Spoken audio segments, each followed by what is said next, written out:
الحمد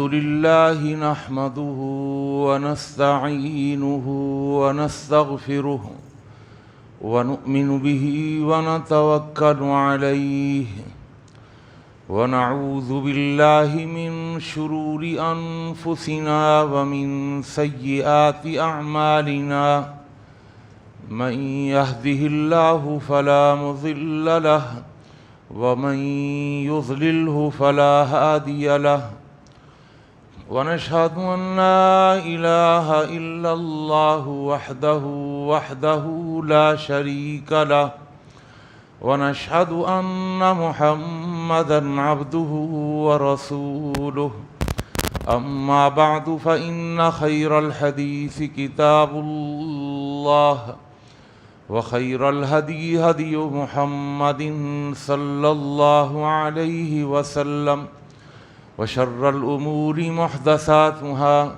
وكل محدثة بدعة وكل بدعة ضلالة وكل ضلالة في النار اللهم صل على محمد وعلى آل محمد كما صليت على إبراهيم وعلى آل إبراهيم إنك حميد مجيد اللهم بارك على محمد وعلى آل محمد كما باركت على إبراهيم وعلى آل إبراهيم إنك حميد مجيد فقد قال الله تبارك وتعالى في القرآن المجيد والفرقان الحميد أعوذ بالله السميع العليم وبوجهه الكريم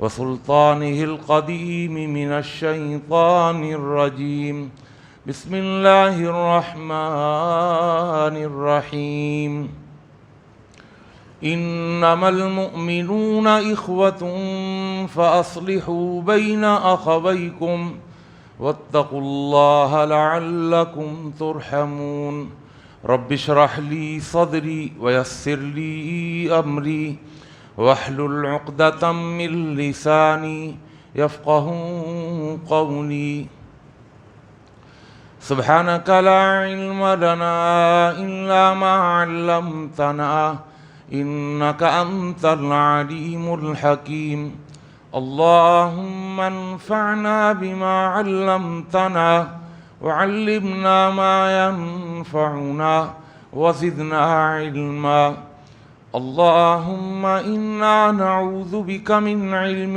لا ينفع ومن قلب لا يخشع ومن نفس لا تشبع ومن دعوة لا تسمع ہر قسم کی تعریفات و تحمیدات، تسبیحات و تقدیسات، تہلیلات و تمجیدات اور تہنیات و تکبیرات اس اللہ جل جلالہ عم نوالہ کے لیے جس کی جتنی بھی تعریفیں بیان کی جائیں، جس کی جتنی بھی حمد و ثنا بیان کی جائے اور جس کی جتنی بھی تحسین و ستائش بیان کی جائے اور جس کے لیے جتنے بھی شکریہ کے کلمات ادا کیے جائیں کم ہیں۔ حق یہ ہے کہ حق ادا نہیں ہو سکتا۔ حمد و ثنا کے بعد درود و سلام نازل ہوں دونوں جہانوں کے سردار پیغمبر آخر الزماں حضرت محمد مصطفیٰ صلی اللہ تعالی علیہ وآلہ وسلم کی ذات اقدس پر، جسد اقدس پر، روح اقدس پر، بے شمار بے حد و حساب ان گنت لا تعداد کہ جنہیں اللہ تعالیٰ نے ساری کائنات کے لیے رہبر، رہنما اور تمام جہان والوں کے لیے رحمت بنا کے بھیجا ہے۔ مختصر سی حمد و صلات کے بعد قرآن مجید کے 26ویں پاری کی ایک سورت سورہ حجرات کی آیت نمبر 10 آپ کے سامنے تلاوت کی ہے۔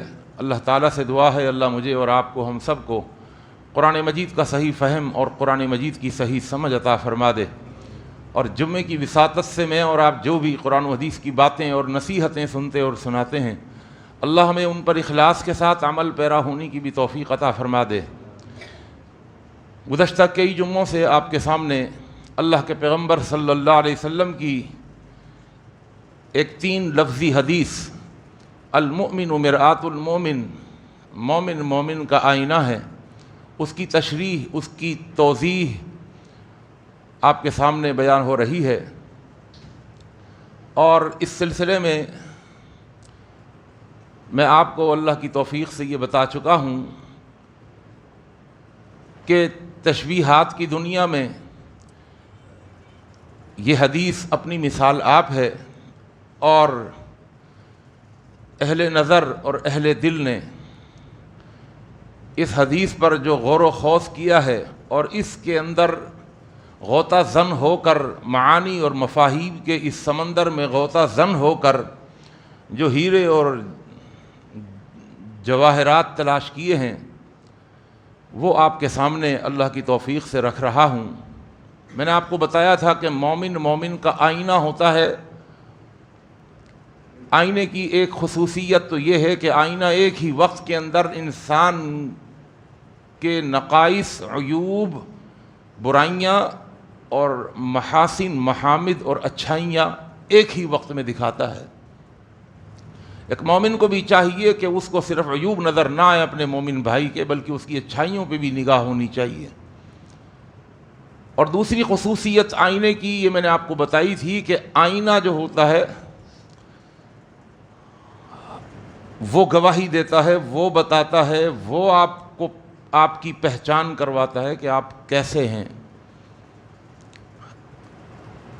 خود آپ کو پتہ نہیں ہوتا اپنے بارے میں کہ آپ کیسے ہیں، کیونکہ انسان کا نفس انسان کو انسان کے سامنے بہت اچھا بنا کے پیش کرتا ہے۔ تم تو بہت اچھے ہو، سامنے والا ہی برا ہے۔ تو فرمایا فلا تزکوا انفسکم، اپنے منہ میاں مٹھو نہ بنا کرو، خلق خدا بتائے گی کہ آپ کیسے ہیں، آپ میں اچھائیاں ہیں یا برائیاں ہیں۔ اور تیسری خصوصیت یہ بھی اللہ کی توفیق سے بیان کر چکا ہوں کہ آئینے کے لیے ضروری ہے کہ آئینہ خود صاف ہو، شفاف ہو، داغ نہ ہو، دھبے نہ ہوں، دھول نہ ہو، مٹی نہ ہو، اسکریچز نہ پڑے ہوئے ہوں، کیونکہ اگر وہ از خود خراب ہوگا تو آپ کی صحیح شکل خراب ہی دکھائے گا، کیونکہ وہ خود خراب ہے۔ بڑے لطیف پیرائے میں یہ بات سمجھا دی گئی کہ ایک مومن اپنے دل کو صاف اور شفاف رکھے، دوسرے مومن کے لیے اس میں بغض نہ ہو۔ اپنا بغض، اپنی گندگی وہ دوسرے کی نظر آئے گی، حالانکہ وہ اپنی گندگی ہوگی۔ اور چوتھی خصوصیت اللہ کی توفیق سے میں یہ بھی بتا چکا ہوں کہ آئینہ جو ہوتا ہے وہ منصف ہوتا ہے، ہمیشہ سچ بولتا ہے، عیب جتنا ہو اتنا ہی دکھاتا ہے، بڑھا چڑھا کے نہیں، رائی کا پہاڑ نہیں بناتا۔ خوبیاں جتنی ہوں اتنی ہی دکھاتا ہے، مکھن پالش سے کام نہیں چلتا۔ آئینہ کہتا ہے اتنی ہی دکھاؤں گا جتنی خوبیاں ہیں۔ ایک مومن کو چاہیے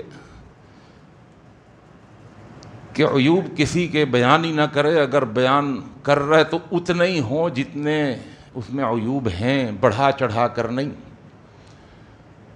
اور خوبیاں بھی اتنی ہی بیان کرے جتنی ہوں، اس میں مبالغہ نہ کرے۔ آئینہ مبالغہ نہیں کرتا، وہ انصاف کے ساتھ چلتا ہے۔ اور آئینے کی اللہ کی توفیق سے پانچویں خصوصیت آپ کے سامنے یہ بیان کر چکا ہوں کہ آئینہ منہ پہ بات کرتا ہے، سامنے بات کرتا ہے۔ اس کے سامنے جائیں گے تب بتائے گا، اور ہٹ جائیں تو خاموش ہو جائے گا۔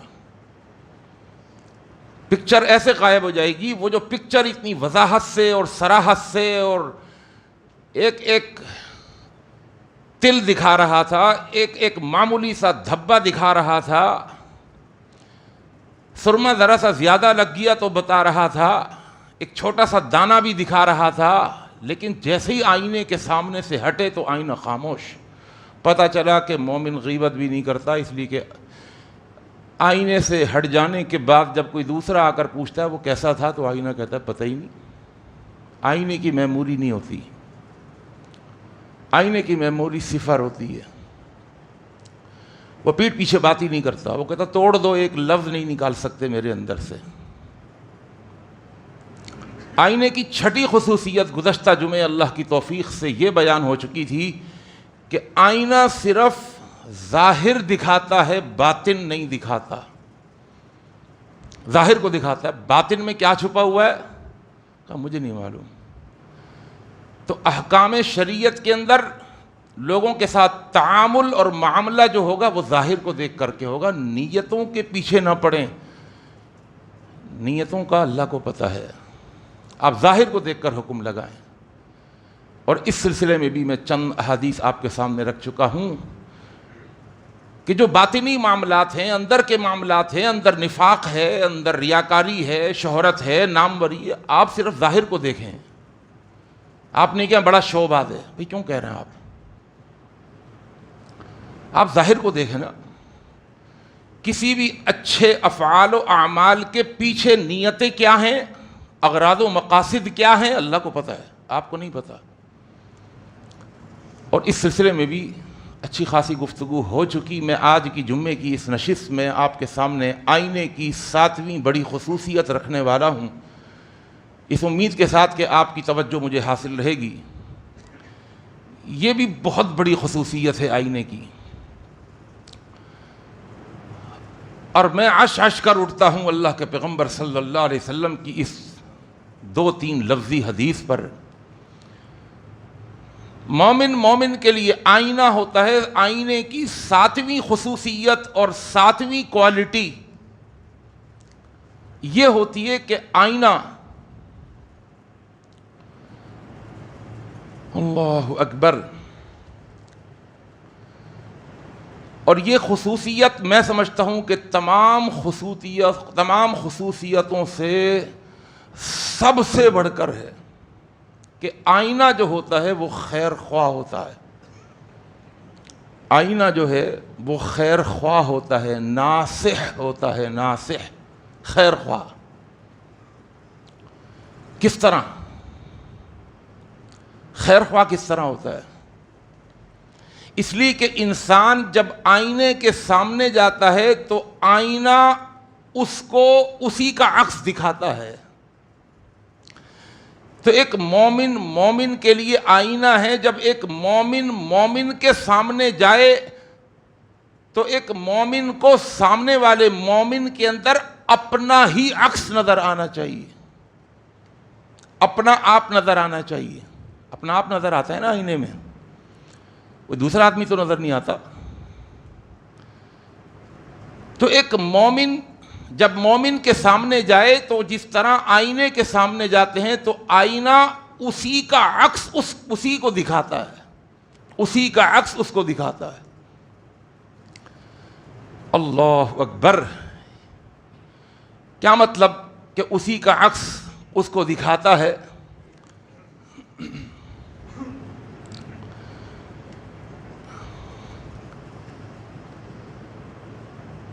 کہ جو چیز اس کو اپنے لیے پسند ہوتی ہے وہی چیز اس کو دوسرے کے لیے بھی پسند ہونی چاہیے. اپنا عکس دیکھ رہے ہیں نا. جو چیز اس کو ناپسند ہو وہی چیز دوسرے کے لیے بھی ناپسند کرے. اس کے خلاف نہیں ہوتا. آئینے کے سامنے جائیں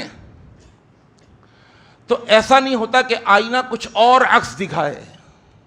یعنی ایک مومن جب مومن کے سامنے آتا ہے تو ایک مومن کا ایمان اس بات کا تقاضا کرتا ہے کہ جو خوبیاں، جو اچھائیاں، جو بھلائیاں اس مومن کو اپنے لیے پسند ہیں، وہی خوبیاں، وہی اچھائیاں، وہی اچھائیاں اس کو اپنے مومن بھائی کے لیے بھی پسند ہوں. اپنا عکس نظر آ رہا ہے نا اس کو. اور جو چیزیں اپنی ذات کے لیے ناپسند وہ دوسرے کے لیے بھی ناپسند. یہی وجہ ہے اللہ کے پیغمبر صلی اللہ علیہ وسلم نے ایک حدیث صحیح بخاری کی، اور کیا کمال کی حدیث ہے. اس حدیث کا مصداق کوئی بنتا ہے. میرے لیے اس حدیث کو سنانا آسان، آپ کے لیے سننا آسان. سینکڑوں مرتبہ حدیث سنی ہے لیکن اس حدیث کا مصداق بننا آسان نہیں ہے. یہ آئینے کی بہت بڑی کوالٹی ہے. صحیح بخاری کی حدیث فرمایا والذی نفس محمد بیدہ، مجھے قسم ہے اس ذات کی جس کے ہاتھ میں مجھ محمد کی جان ہے صلی اللہ علیہ وسلم۔ لا یؤمن احدکم، تم میں سے کوئی ایک مومن نہیں ہو سکتا، حتی یحب لاخیہ ما یحب لنفسہ، جب تک کہ وہ اپنے بھائی کے لیے وہی پسند نہ کرے جو اپنے لیے پسند کرتا ہو۔ کوئی بن سکتا ہے اس کا مصداق؟ اللہ اکبر۔ اور یہاں اللہ کے پیغمبر ایمان کی ہی نفی کر رہے ہیں۔ یہاں اللہ کے پیغمبر ایمان کی نفی سادے الفاظ میں نہیں، بلکہ ایمان کی نفی کرنے سے پہلے اس ذات کی قسم کھاتے ہیں، کہتے ہیں والذی نفس محمد بیدہ، مجھے قسم ہے اس ذات کی جس کے ہاتھ میں مجھ محمد کی جان ہے، لا یؤمن احدکم، تم میں سے کوئی ایک مومن ہو ہی نہیں سکتا، حتی یحب لاخیہ ما یحب لنفسہ، جب تک کہ اپنے بھائی کے لیے وہی پسند نہ کرے جو اپنے لیے پسند کرتا ہے۔ آج میں اپنے گریبان میں دیکھوں، آج آپ اپنے اندر جھانک کر کے دیکھیں، آپ کہیں گے، اندر سے سوال آئے گا، جواب آئے گا، کوئی بھی ایسا نہیں ہو سکتا۔ بھائی کون ہے جو چاہے گا جو چیز میرے پاس ہے وہی میرے بھائی کے پاس؟ میں برتر ہوں، وہ کمتر ہے۔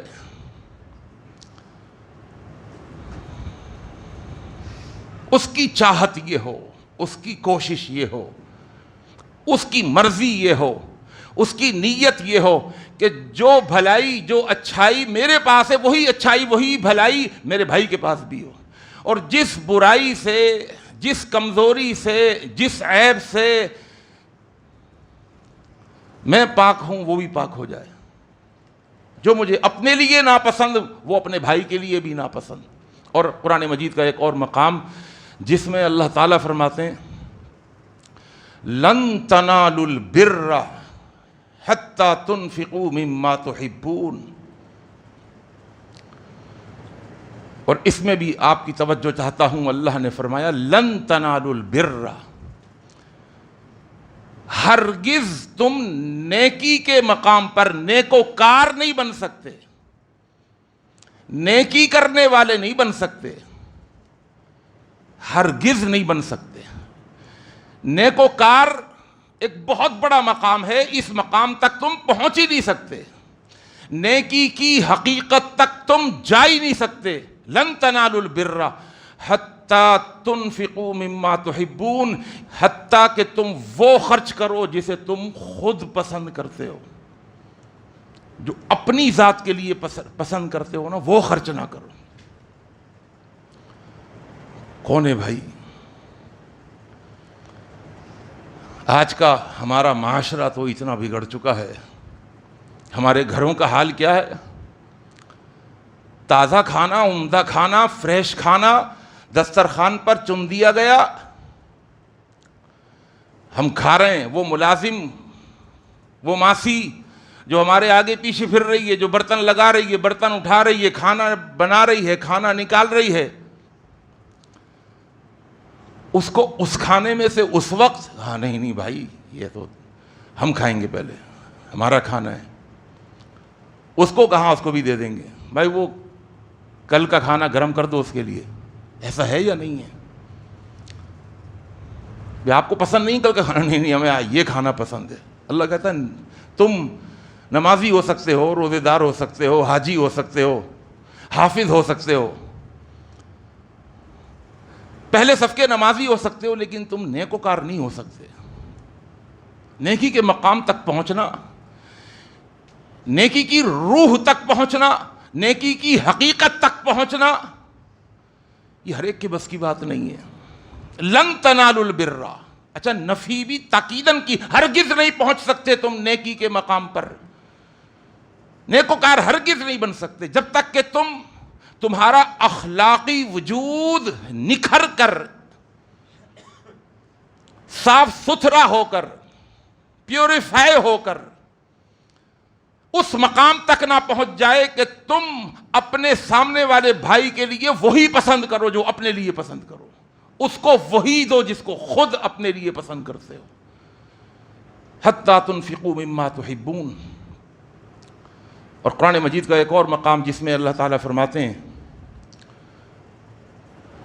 یا ایھا الذین آمنوا انفقوا من طیبات ما کسبتم ومما اخرجنا لکم من الارض ولا تیمموا الخبیث منہ تنفقون ولستم بآخذیہ الا ان تغمضوا فیہ۔ اور اللہ کے راستے میں خرچ کرنے والو سنو، انفقوا من طیبات ما کسبتم، اپنے اس پاکیزہ مال میں سے خرچ کرو جو تم نے خود کمایا ہے۔ یہ بھی سمجھا دیا چوری کے مال سے خرچ کر کے اپنے آپ کو حاتم طائی سمجھنے والے، یہ تم نے نہیں کمایا، تو حرام کا مال ہے جو تم خرچ کر کے سمجھتے ہو بڑا احسان کر رہے ہو۔ ما کسبتم جو تم نے کمایا ہے، وَمِمَّا أَخْرَجْنَا لَكُم مِّنَ الْأَرْضِ، اور جو زمین سے ہم نے پیداوار نکالی تمہیں اناج اور غلہ، اس کے مالک بنے ہوئے ہو، زمیندار ہو۔ وَلَا تَيَمَّمُوا الْخَبِيثَ، خبیث کہتے ہیں جو پلید ہے، ناپاک ہے، اور تم ارادہ نہ کرو اللہ کے راستے میں خرچ کرنے کے لیے کسی خبیث مال کا۔ خبیث مال وہ بھی ہے کہ جو باسی ہے، پرانا ہے، گندا ہے۔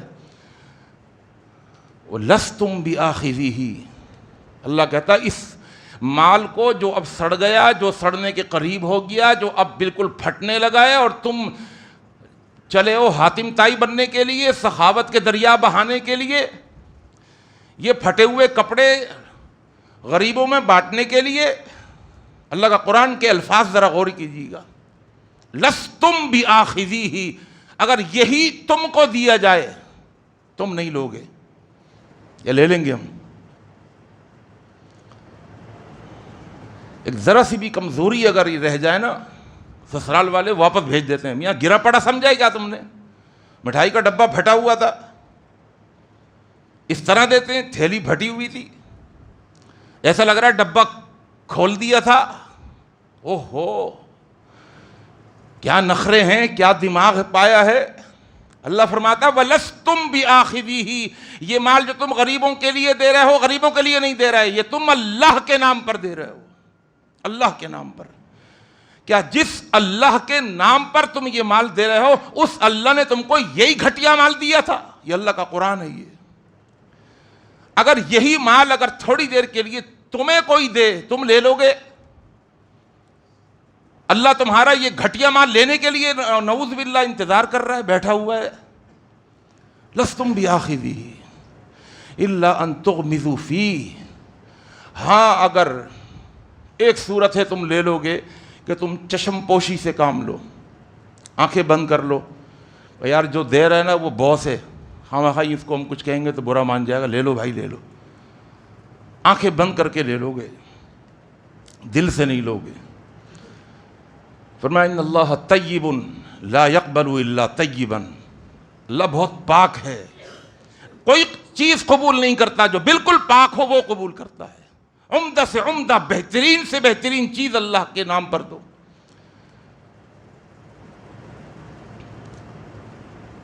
تو اس آیت کے اندر بھی بڑے خوبصورت لطیف پیرائے کے اندر یہ بات سمجھا دی گئی کہ جو اپنے لیے پسند وہی سامنے والے کے لیے پسند، جو اپنے لیے ناپسند وہی سامنے والے اپنے مومن بھائی کے لیے وہ بھی ناپسند کرو۔ تمہیں خود پسند نہیں ہے، کیونکہ ایک مومن تو مومن کے لیے آئینہ ہوتا ہے۔ ایک مومن مومن کو دے رہے نا، تم کسی کافر کو دے رہے ہو کیا؟ تم ایک مومن کو دے رہے ہو، ایمان والے کو دے رہے ہو، تم بھی مومن وہ بھی مومن،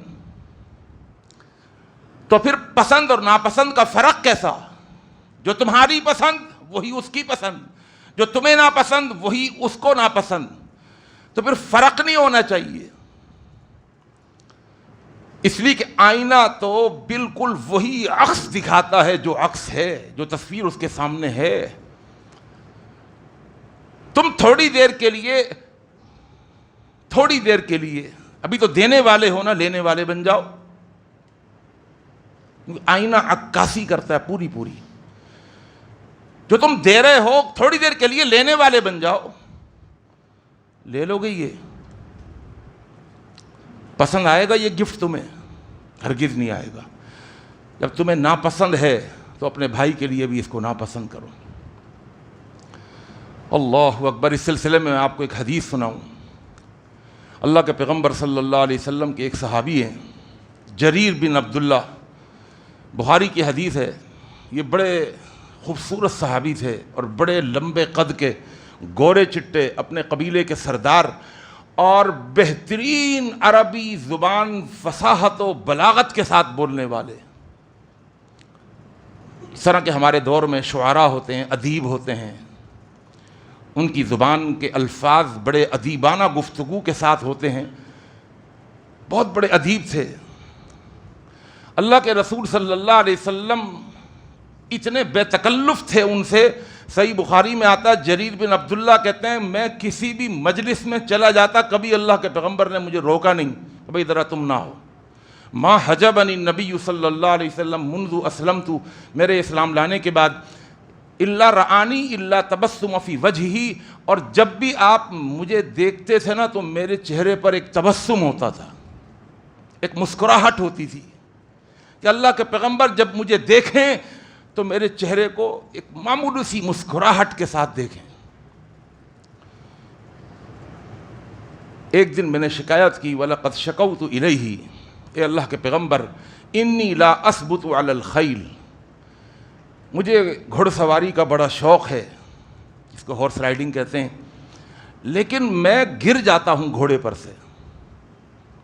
لا اثبت علی الخیل، آپ نے فرمایا بیٹھو گھوڑے پر، اور گھوڑے پر بٹھانے کے بعد فضرب بیدہ فی صدری، اللہ کے پیغمبر صلی اللہ علیہ وسلم نے اپنا ہاتھ میرے سینے کے اوپر مارا، اور مارنے کے بعد اللہ کے پیغمبر نے دعا کی، اللہم اثبتہ واجعلہ ہادیا مہدیا، کہتے ہیں فلم یسقط بعدہ ابدا۔ ہاتھ مارنے کے بعد اللہ سے دعا کی، یا اللہ اس کو گھوڑے کے اوپر ثابت قدمی کے ساتھ بٹھا دے، مضبوطی کے ساتھ بٹھا دے، اور اس کو ہادی بھی بنا دے، مہدی بھی بنا دے۔ کیا دعا تھی، اللہ اکبر۔ ہادیا مہدیا، ہادیہ کہتے ہیں راہ دکھانے والا، رہنما، لیکن آج کل کے رہنما نہیں جن کو خود راہ کا پتہ نہیں۔ مہدیہ ایسی رہنمائی کرنے والا، اور ایسا رہنما جو مہدیہ جس کو اس راہ کا پتہ بھی ہو، جس ہدایت کی طرف بلا رہا ہے وہ ہدایت یافتہ بھی ہو، جس راستے پر لے کر چل رہا ہے اس راستے پر وہ چلا ہو پہلے سے۔ ہادیا مہدیہ، کہتے ہیں یہ دعا کی تھی آپ نے، اس کے بعد میں کبھی گھوڑے سے نہیں گرا۔ یہ جریر بن عبداللہ کہتے ہیں کہ میرا ایک غلام تھا، میں نے اپنے غلام سے کہا کہ جاؤ بھائی میرے لیے ایک عمدہ قیمتی بہترین گھوڑا خرید کے لاؤ۔ صحیح بخاری کی حدیث ہے، ان جریر امر مولاہ، انہوں نے اپنے غلام کو حکم دیا، ان یشتری لہ فرسن، کہ ایک بہترین گھوڑا خرید کر لاؤ۔ غلام گیا بازار میں، فاشتری لہ فرسن، ایک گھوڑا بہترین 300 درہم کا خرید کر لے آیا، اور گھوڑے کے مالک سے کہا کہ بھائی پیسے میرے ساتھ نہیں ہیں، پاس نہیں ہیں، تم میرے ساتھ چلو، میں ذرا اپنے مالک کو گھوڑا بھی دکھا دوں، اور 300 درہم طے پا چکے ہیں، 300 درہم بھی تمہیں دلوا دوں گا۔ اس نے کہا چلو بھائی، وجاء بہ، اسے لے کر آ گئے، وصاحبہ لینقضہ الثمن، تاکہ اس کو قیمت دلوا دیں۔ تو انہوں نے سوال کیا اس گھوڑے کے مالک سے، کم اشترا، یہ تم نے کتنے میں خریدا اور تم نے کتنے میں بیچا؟ کہا 300 درہم کا میں نے بیچا ہے، اور انہوں نے 300 درہم کا وعدہ کیا ہے مجھے دیں گے۔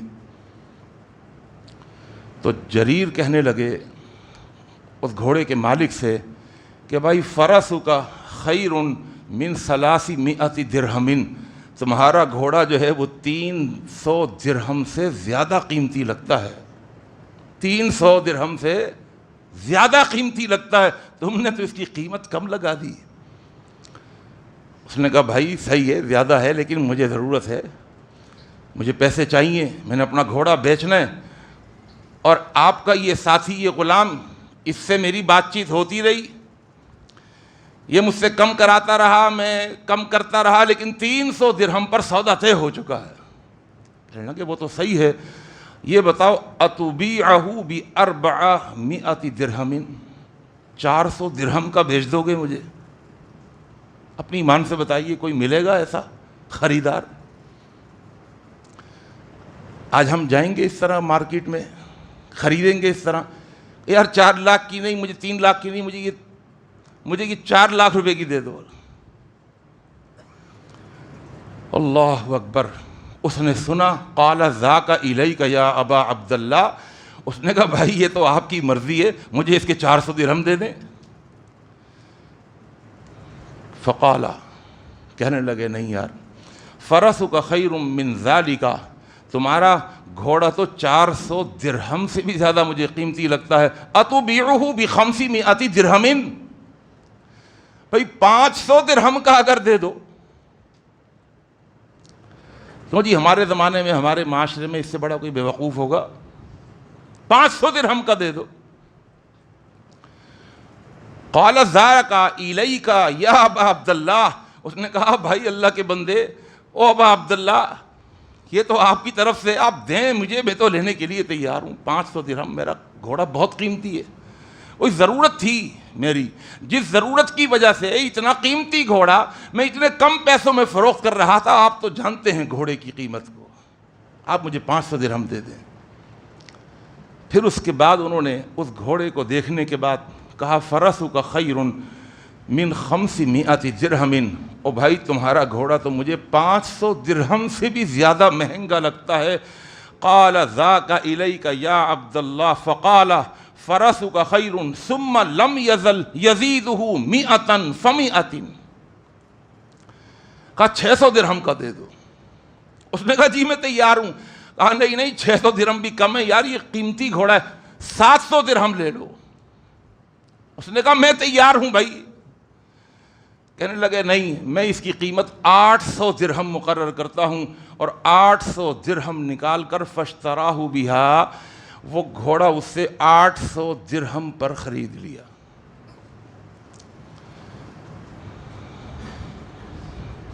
اس کے چلے جانے کے بعد وہ غلام کہنے لگا آقا سی، آقا یہ آپ نے کیا کارنامہ انجام دیا؟ لوگ توڑتے ہیں، اس کی قیمت توڑتے ہیں اور اس کو نیچے لے کر آتے ہیں، آپ اس کی قیمت بڑھا چڑھا کر آپ کہاں لے گئے؟ میں 300 درہم پر اس کو تیار کر چکا تھا، اور آپ نے 300 سے 400 500 600 700 800 درہم پر وہ گھوڑا خرید لیا۔ میں کوئی زبردستی تو نہیں کر رہا تھا اس سے۔ اللہ اکبر! کیا جواب دیا جریر بن عبداللہ نے؟ میں نے عرض کیا تھا یہ وہ مثالیں ہیں، یہ وہ حدیثیں ہیں جو ہم سنا سکتے ہیں، اللہ عمل کی توفیق دے دے۔ انسان کے 3 وجود ہیں، ایک انسان کا جسمانی وجود، ایک روحانی وجود، ایک انسان کا اخلاقی وجود۔ ان کا اخلاقی وجود اتنا خوبصورت بن چکا تھا، اور اخلاقی وجود کے اس بلند ترین مقام پر پہنچ چکے تھے جہاں پر انسان کی عقل کام نہیں کرتی ہے عقل کام۔ عقل سے پوچھو تو کہے گا، عقل کہتی ہے دیوانہ ہے، میاں پاگل ہے، میں اس کو پتہ نہیں ہے کس طرح کاروبار کیا جاتا ہے۔ عقل سے پوچھے نا، عقل تو فوراً کہے گی۔ میں کہہ رہا ہوں نا، اخلاقی وجود کے اس نقطہ عروج پر، کلائمیکس پر پہنچ جاتا ہے انسان کبھی کبھی۔ اور یہ کون تھے؟ یہ صحابہ کرام تھے رضوان اللہ تعالی علیہم اجمعین۔ غلام نے کہا آقا آپ نے تو بڑا کمال کر دیا، میں اسے لے کر آیا تھا 300 درہم پر، آپ نے 800 درہم اسے چھپا دیے۔ فقال، تو اپنے غلام سے کیا کہا؟ کہنے لگے میرے غلام، جب میں نے اسلام قبول کیا تھا تو میں نے اللہ کے رسول صلی اللہ علیہ وسلم کے ہاتھ پر ہاتھ رکھ کر بیعت کی تھی۔ بیعت کیا تھی؟ ایک معاہدہ تھا، ایک کمٹمنٹ تھی، اور ہاتھ پر ہاتھ رکھ کر میں نے یہ بیعت کی تھی، اور بیعت یہ تھی انی بایعت رسول اللہ صلی اللہ علیہ وسلم علی اقام الصلاۃ، کہ میں نماز کو قائم کروں گا، و ایتاء الزکاۃ، زکوٰۃ کو دوں گا، اور میں نے ایک اس بات پر بھی بیعت کی تھی، والنصح لکل مسلم، میرے سامنے اگر کوئی مومن کوئی مسلمان آ گیا تو میں اس کے لیے ہمیشہ خیر خواہ بن کے دکھاؤں گا، میں اس کا خیر خواہ۔ یہ بیچنے والا مسلمان مومن، اس کی کوئی ضرورت اس کو بازار میں فروخت کرنے کے لیے لے آئی، اور اس نے اتنا قیمتی گھوڑا، میں جانتا ہوں، میں اب گھڑ سواری جانتا ہوں، اس کی پشت پر اللہ کے پیغمبر نے بٹھا کر میرے لیے دعا کی ہے، مجھے معلوم ہے کہ یہ گھوڑا بڑا قیمتی گھوڑا ہے، کسی مجبوری کی وجہ سے اتنا سستا بیچ رہا تھا، میں کسی کی مجبوری سے فائدہ نہیں اٹھا سکتا، تھوڑی دیر کے لیے میں نے اپنے آپ کو اس کی جگہ پر رکھا، اس کو اپنی جگہ پر رکھا، تو میں نے یہ دیکھا کہ اس کے ساتھ زیادتی ہو رہی ہے۔ آئینہ کیا کرتا ہے؟ انسان کو اس کا عکس دکھاتا ہے۔ تھوڑی دیر کے لیے اپنے آپ کو سامنے مومن بھائی کی جگہ پر رکھ کر اور اس کو اپنی جگہ پر رکھ کے سوچیں کہ اگر یہی کام میرے ساتھ کیا جائے گا تو مجھے اچھا لگے گا یا برا لگے گا؟ یہ مجھے اس کے ساتھ چیٹنگ کر رہا ہوں، یہ میں اس کو جو موقع سے فائدہ اٹھا رہا ہوں، یہ جو اس کی ضرورت سے میں ناجائز فائدہ اٹھا رہا ہوں، اگر کوئی مجھ سے اسی طرح فائدہ اٹھائے تو کیا صحیح ہوگا؟ اندر سے آواز آئے گی نہیں، یہ زیادتی میرے ساتھ تو نہیں ہونی چاہیے۔ تو ایک مومن کہتا ہے یہ زیادتی جب میرے ساتھ نہیں ہونی چاہیے تو میرے سامنے والے مومن بھائی کے ساتھ بھی نہیں ہونی چاہیے۔ المؤمن مرآۃ المومن، مومن مومن کے لیے آئینہ ہوتا ہے۔ میں نے تو اس بات پر بھی بیعت کی تھی، اور یہ جب بھی خرید و فروخت کرتے تھے، حضرت جریر بن عبداللہ جب بھی خرید و فروخت کرتے تو خرید و فروخت کرنے میں یہی کہا کرتے تھے، اگر کوئی چیز خرید رہے ہوتے تھے تو کہا کرتے تھے کہ بھائی میں نے جو اس کی قیمت دی ہے نا، یاد رکھنا یہ قیمت کم ہے اور تمہارے مال کی قیمت بہت زیادہ ہے، چاہو تو تم سودے کو کینسل کر دو۔ اور اگر کوئی چیز بیچ رہے ہوتے تھے تو اس وقت بھی کہا کرتے تھے کہ بھائی یہ چیز میں تمہیں بیچ رہا ہوں، میری چیز یہ جو ہے نا اس کی قیمت کم ہے لیکن تم مجھے زیادہ دے رہے ہو، اگر چاہو تو سودے کو کینسل کر دو۔ لوگ کہتے ہیں میاں یہ احمق پنی کی باتیں کیوں کرتے ہیں؟ اب میں نے اللہ کے رسول صلی اللہ علیہ وسلم سے بیعت کی ہے، وَالنُّصْحِ لِكُلِّ مُسْلِمٍ، میرے سامنے جب بھی کوئی مسلمان آئے گا میں اس کا خیر خواہ بن کے ہی دکھاؤں گا۔ آئیے ذرا اب ہم اور اس حدیث کے اس پہلو کے اندر تھوڑا سا اور بھی زیادہ جاتے ہیں۔ کیوں آخر؟ اس لیے کہ تمام مومن مرد اور تمام مومن عورتیں ایک جسم کے مانند ہیں۔ اللہ کے رسول صلی اللہ علیہ وسلم کی حدیث آپ نے فرمایا، بلکہ قرآن مجید کی پہلے آیت سنیں، جب حضرت عائشہ رضی اللہ تعالیٰ عنہا پر تہمت لگی تو اللہ نے آیتیں نازل فرمائیں، وَلَوْلَا إِذْ سَمِعْتُمُوهُ ظَنَّ الْمُؤْمِنُونَ وَالْمُؤْمِنَاتُ بِأَنفُسِهِمْ خَيْرًا۔ تمام مومن مرد اور تمام مومن عورتوں کو اللہ نے فرمایا بِأَنفُسِهِمْ۔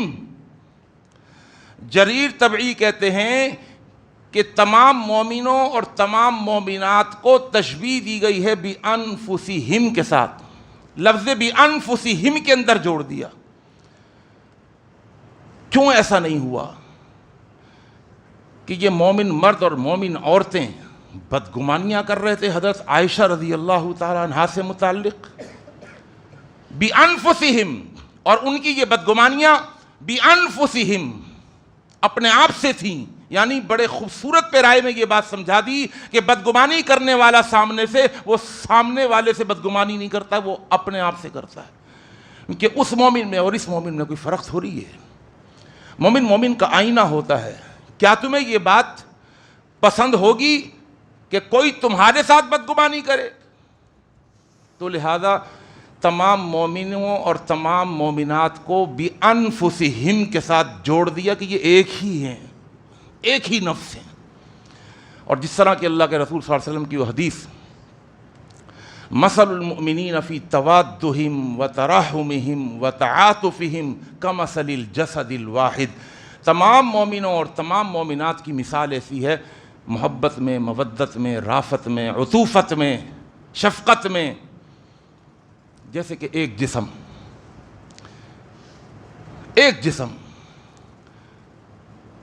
اگر جسم کے کسی ایک عضو کے اندر اذا اشتکا منہ عضو، جسم کے ایک عضو میں ہوتی ہے، داڑھ میں تکلیف ہو گئی تو پورا جسم کیا کرتا ہے؟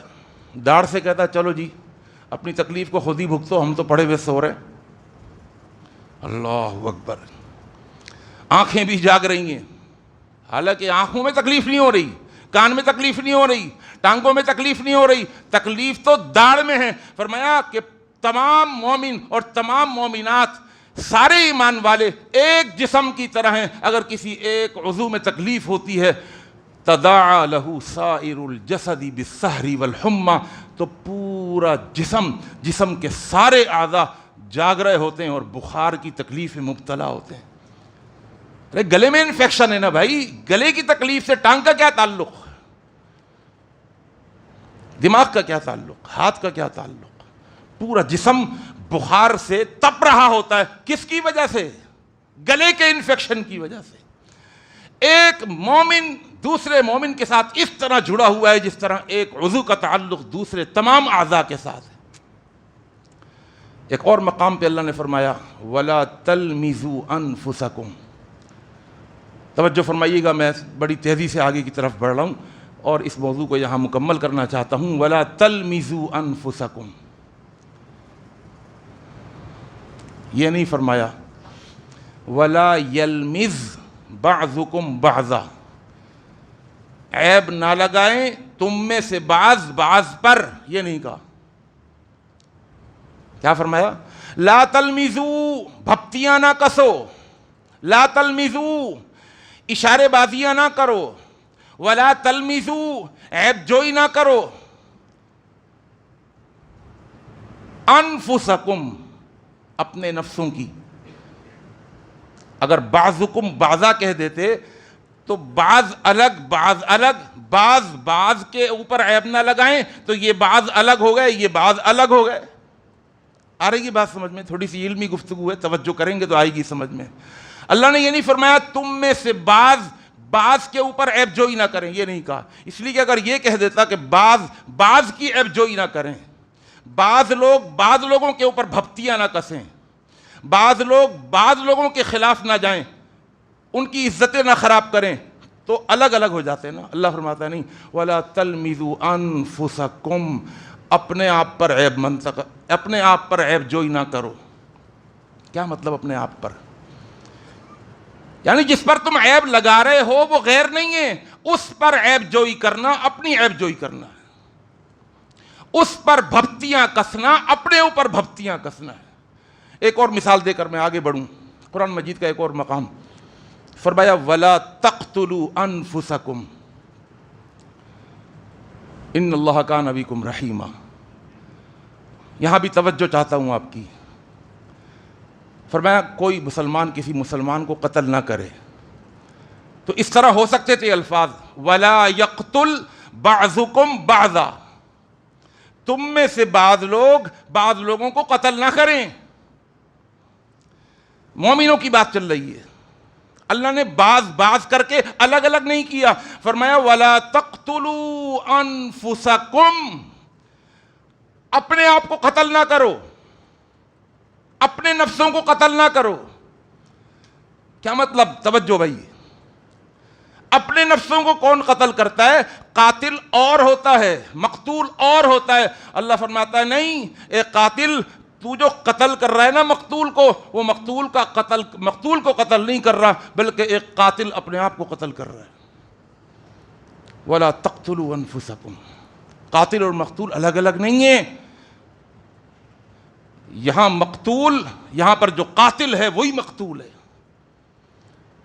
یہاں جو قاتل ہے وہ خود مقتول ہے، اس لیے کہ تو اور وہ غیر نہیں ہیں، الگ الگ نہیں ہیں، یہ ایک ہی نفس ہے. اس لیے کہ آئینہ جو ہوتا ہے وہ اس کو اسی کا عکس دکھاتا ہے. جب تجھے مقتول بننا پسند نہیں تو سامنے والے کو مقتول بننا کیسے پسند ہو سکتا ہے؟ جب تو اپنے لیے پسند نہیں کرتا کہ کوئی تجھے قتل کر دے تو تجھے کیسے پسند ہے کہ تو کسی کو قتل کر دے؟ اور ہم آگے کی طرف بڑھتے ہیں تو ایک حدیث کو پڑھنے کے بعد میں حیران رہ جاتا ہوں، اللہ اکبر، کیا معاشرے کے اندر ایسی بھی مثالیں موجود ہیں؟ آپ نے سنا ہوگا، میں طرف اشارہ کر آگے بڑھ رہا ہوں، ٹائم ختم ہو چکا۔ اللہ کے رسول صلی اللہ علیہ وسلم نے غزوہ تبوک کے موقع پر صحابہ کرام سے چندے کی اپیل کی۔ حضرت عمر رضی اللہ تعالیٰ عنہ گئے، اپنے پورے مال کو 2 حصوں میں تقسیم کرا اور آدھا اللہ کے پیغمبر صلی اللہ علیہ وسلم کے حوالے کر دیا۔ پوچھا ما ابقیت لی اہلک، اے عمر اپنے گھر والوں کے لیے کیا چھوڑا؟ کہا ابقیت مثلہ، اے اللہ کے پیغمبر جتنا لایا ہوں اتنا ہی چھوڑا ہے۔ ابو بکر آئے، آپ نے پوچھا ما ابقیت لی اہلک، گھر والوں کے لیے کیا چھوڑا؟ کہا اللہ کے پیغمبر سب کچھ لے آیا ہوں۔ کہا گھر والوں کے لیے کیا چھوڑا؟ کہا اللہ اور اس کے رسول کی محبت چھوڑ آیا۔ کوئی ہے معاشرے میں کوئی ایسی مثال پیش کر سکتا ہے کہ اپنے مومن بھائیوں کی اعانت کے لیے، مدد کے لیے کوئی اپنا آدھا سرمایہ اللہ کے راستے میں دے دے اور کوئی اپنا پورا سرمایہ اللہ کے راستے میں دے دے؟ آپ کہیں گے ابو بکر اتنے مالدار تو نہیں تھے، جس کے پاس نہیں ہوتا وہ دے سکتا ہے پورا۔ تھے، کپڑوں کا کاروبار تھا، لیکن اتنے تو بڑے مالدار نہیں تھے،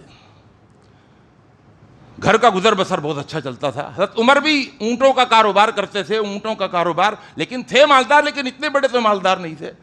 ایک مالدار آدمی جس کے پاس مال و دولت سب سے زیادہ ہو، وہ ایسا کام نہیں کر سکتا کہ آدھا دے دے۔ آئیے میں آپ کو مثال دکھاؤں، صحیح بخاری کی حدیث، جب مکہ سے مدینہ ہجرت کر کے صحابہ کرام آئے، صحیح بخاری کی حدیث ہے، اللہ کے رسول صلی اللہ علیہ وسلم نے آخا رسول اللہ صلی اللہ علیہ وسلم بین عبد الرحمن بن عوف و سعد بن ابی ربیع، آپ نے صحابہ کے درمیان مواخات کو قائم کیا، بھائی چارگی کو قائم کیا، اور فرمایا بھائی میں اب جوڑیاں بنا رہا ہوں، ایک مہاجر ایک انصاری، تم آپس میں بھائی بھائی ہو، جاؤ ایک دوسرے کا خیال کرو۔ یہ لٹے پھٹے آئے ہیں ہجرت کر کے، کچھ نہیں ہے ان کے پاس، ان کے ساتھ تعاون کرو۔ تو عبد الرحمن بن عوف بھی آئے تھے ہجرت کر کے، اور یہ مکہ کے بڑے مالدار آدمی تھے، لیکن سب کچھ چھوڑ کر اکیلے تنہا جب مدینے میں پہنچے تو اللہ کے پیغمبر نے ان کی شان کے مطابق، بہت بڑے کاروباری آدمی ہیں، اب کچھ بھی نہیں ہے، مدینے میں ایک ایسے انصاری صحابی کا انتخاب کیا جس سے بڑھ کر پورے مدینے میں کوئی مالدار نہیں تھا۔ ان کا نام تھا حضرت سعد بن ربیع رضی اللہ تعالی عنہ۔ فرمایا آج سے عبد الرحمن بن عوف اور سعد بن ربیع، میں نے ان کی جوڑی بنا دی ہے۔ اب عبد الرحمن بن عوف کی شان دیکھیے، زمینوں کے مالک، الفاظ سنیے گا، فقال سعد، مواخات قائم ہونے کے بعد سعد نے اپنے بھائی، مہاجر بھائی عبد الرحمن بن عوف سے کیا کہا؟ لقد علمت الانصار، اے عبد الرحمن، یہ سارے انصاری مدینہ کے باسی یہ جانتے ہیں کس بات کو؟ انی اکثر الانصار مالا، کہ میں مال کے اعتبار سے، دولت کے اعتبار سے، زمینوں کے اعتبار سے، باغات کے اعتبار سے میں سب سے زیادہ مالدار ہوں۔ سأقسم مالی بینی و بینک شطرین، میں اپنے پورے مال کو، پوری جائیداد کو، تمام باغات کو میں 2 حصوں میں تقسیم کر کے میں تحریر کی صورت میں لے آیا ہوں۔ ولی امرأتان، آدھا مال میں تمہیں دیتا ہوں اور آدھی زمینوں کا میں مالک، آدھی دکانوں کا تم مالک، آدھی دکانوں کا میں مالک، آدھے باغات تمہارے ہوئے اور آدھے باغات میرے ہوئے۔ اور سنو، ولی امرأتان، میری 2 بیویاں ہیں، فانظر اعجبہما الیک، آؤ آ کر میری دونوں بیویوں کو دیکھو، جو بیوی تمہیں سب سے زیادہ اچھی لگے فَأُطَلِّقُهَا، میں اس کو طلاق دے دوں گا، فَإِذَا انْقَضَتْ عِدَّتَهَا، اور جب وہ اپنی عدت پوری کر لے گی فَتَزَوَّجْتَهَا، تو تم اس سے اپنی شادی بھی کر لینا، کیونکہ اللہ کے پیغمبر نے تمہیں میرا بھائی بنایا ہے۔ یہ ہو ہی نہیں سکتا کہ میں اپنے اس مہاجر مومن بھائی کو دیکھوں اور اس کو دیکھنے کے بعد مجھے اپنی امیری نظر آئے اور اس کی غربت نظر آئے، یہ مجھ جیسا کیوں نہیں ہو سکتا؟ مجھے تو اپنا عکس نظر آنا چاہیے، اس لیے کہ آئینہ صحیح عکاسی کرتا ہے، جو چیز مجھے اپنے لیے پسند وہی چیز مجھے تیرے لیے پسند۔ یہ بھی کون تھے؟ یہ بھی عبد الرحمن بن عوف تھے۔ یہ ہماری طرح کے کو گرے پڑے نہیں تھے، چلو جی آج تو اللہ نے چھپڑ پھاڑ کے دے دیا۔ کیا انداز تھا اور کیا بے پرواہی تھی۔ فقال سعد، یہ سننے کے بعد حضرت عبد الرحمن بن عوف رضی اللہ تعالیٰ عنہ نے فرمایا، اے سعد، مجھے اپنی جائیداد آدھی دے رہے ہو، زمینیں دے رہے ہو، باغات دے رہے ہو، اپنی ایک بیوی بھی میرے حوالے کر رہے ہو، سنو، بارک اللہ فی اہلک و مالک دلونی لسوق، ایک احسان کر دو مجھے، میں کاروبار کے ہنر سے واقف ہوں، میں کاروبار کے گر سے واقف ہوں، مجھے پتہ ہے کاروبار کیسے ہوتا ہے۔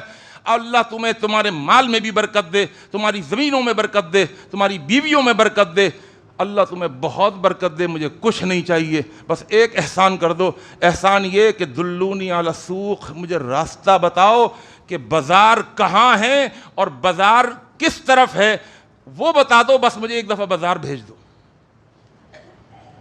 بڑی لمبی حدیث ہے، سب کچھ واپس کر دیا اور پھر گئے بازار، بڑی محنت کی، واپس آئے، اللہ کے پیغمبر نے دیکھا کہ بہترین مکھن اور کھجورے اپنے ساتھ لائے۔ اللہ کے رسول، یہ میں نے تھوڑا سا کام کیا تھا آج، یہ بہترین مکھن اور کھجورے لائے ہوں۔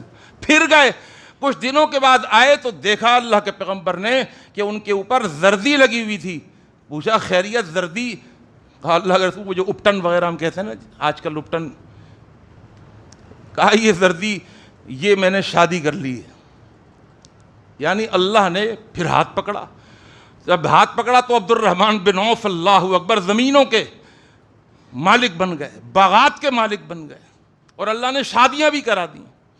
عرض یہ کر رہا تھا، ان حدیثوں پر اگر غور کریں تو آج یہ جو میں نے 7ویں خصوصیت بیان کی ہے کہ مومن کے لیے آئینہ ہے، میں نہیں سمجھتا کہ ہم اس حدیث کے مصداق بن سکیں اور یہ کوالٹی ہمارے اندر پیدا ہو سکے، لیکن کرنے کی کوشش تو کرنی چاہیے۔